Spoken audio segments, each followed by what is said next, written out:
Over the past 2 months, the U.S. Department of Justice has released millions of documents related to its sex trafficking investigation into Jeffrey Epstein. Now, the president wants the nation to move on, but will it? Deputy U.S. Attorney General Todd Blanche has said the government's review of the Epstein files, which was mandated by a law passed by Congress in November, is over, and there are no grounds for new prosecutions. There's a lot of correspondence. There's a lot of emails. There's a lot of photographs, Blanche said on Sunday. But that doesn't allow us necessarily to prosecute somebody. While the Justice Department's review may be over, on Capitol Hill, the House of Representatives is pushing ahead with its own Epstein inquiry. Former President Bill Clinton and former Secretary of State Hillary Clinton are scheduled to testify later in February after Republicans threatened to hold them in contempt of Congress. Members of Congress and Epstein's victims, meanwhile, are continuing to call for further disclosures, pointing to documents they say exist but weren't included in the released files.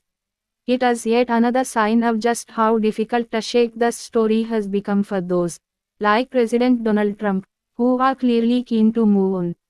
For the moment, however, the president has emerged from the storm with no apparent lasting damage.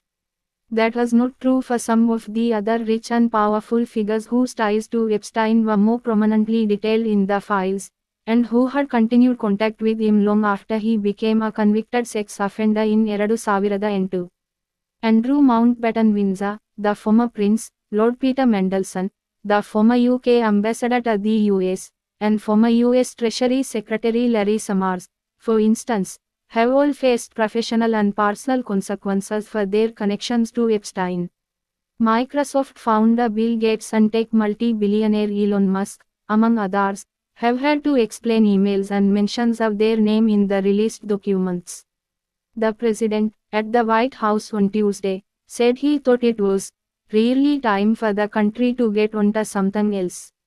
Nothing came out about me, Trump, who has consistently denied wrongdoing in relation to Epstein, said.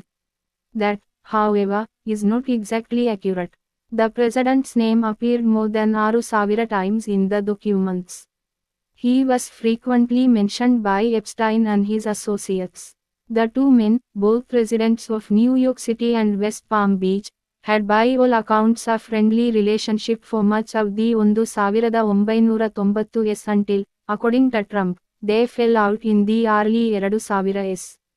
One of those Trump mentions, in an email released in December, drew particular scrutiny. I want you to realize that dog that hasn't barked as Trump, Epstein wrote in the 2011 email to convicted co-conspirator Ghislaine Maxwell. Victim, spent hours at my house with him. He has never once been mentioned. In the latest batch of files, the Justice Department also released a list of unverified FBI tips, including some from 2016 when Trump was in the midst of his first presidential campaign. The list includes numerous allegations of sexual abuse made against Trump, Epstein and other high-profile figures.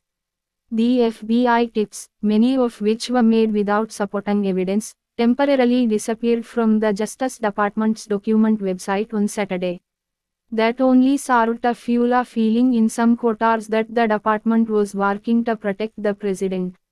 Some of the documents contain untrue and sensationalist claims against President Trump that were submitted to the FBI right before the 2020 election, the Justice Department said of those particular files. The claims are unfounded and false, and if they have a shred of credibility, they certainly would have been weaponized against President Trump already. There have been a handful of new photographs of Trump, but none were any more revealing than images and videos that have long been in the public domain. And Trump, who famously refrains from using email, has no documented trail of direct communication with Epstein. None of the new information substantively undercuts the president's assertion that his friendship with Epstein ended around 2004. The closest thing to a political bombshell, a body, suggestive note Trump allegedly wrote to Epstein for inclusion in a 2002 birthday book, was released by the Epstein estate, not the government. Trump has vehemently denied its authenticity. Democrats have alleged the lack of damning evidence against Trump may mean the Justice Department withheld incriminating documents. Yes, all the documents are released, Senate Minority Leader Chuck Schumer wrote in a statement. Does that include all of the co-conspirator memos, the corporate protection memos, the original Palm Beach Police Department reports, etc.?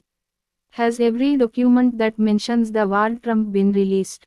One of Epstein's victims, Lisa Phillips, told the BBC that she and her fellow survivors were not satisfied by the Justice Department's actions on Epstein.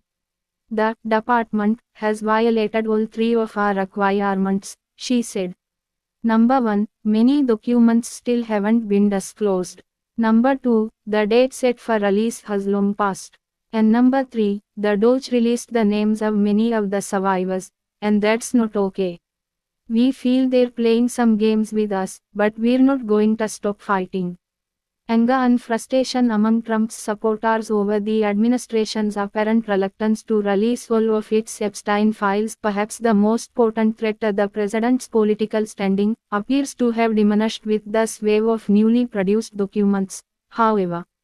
While some critics, like former Congresswoman Marjorie Taylor Greene, continue to condemn the president, much of his Make America Great Again base appears to have moved on from the Epstein news, their attention divided between ongoing unrest in Minneapolis and the inquiry into allegations of voter fraud in the 2020 presidential election, among other headline stories. That does not mean, however, that the story is over. Democrats, citing legal requirements, are demanding access to unredacted versions of many of the released documents. And the Clinton testimony could create serious political fireworks. New revelations independent of the Justice Department's actions could also rekindle the public's interest. But perhaps more significantly, Democrats in Congress have promised to issue similar subpoenas for Trump and other Republicans to testify if they take control of the House of Representatives in November. Midterm national elections. The president may insist that it is time for the nation to move on, but years after Epstein's death, the saga has shown that it still has a life of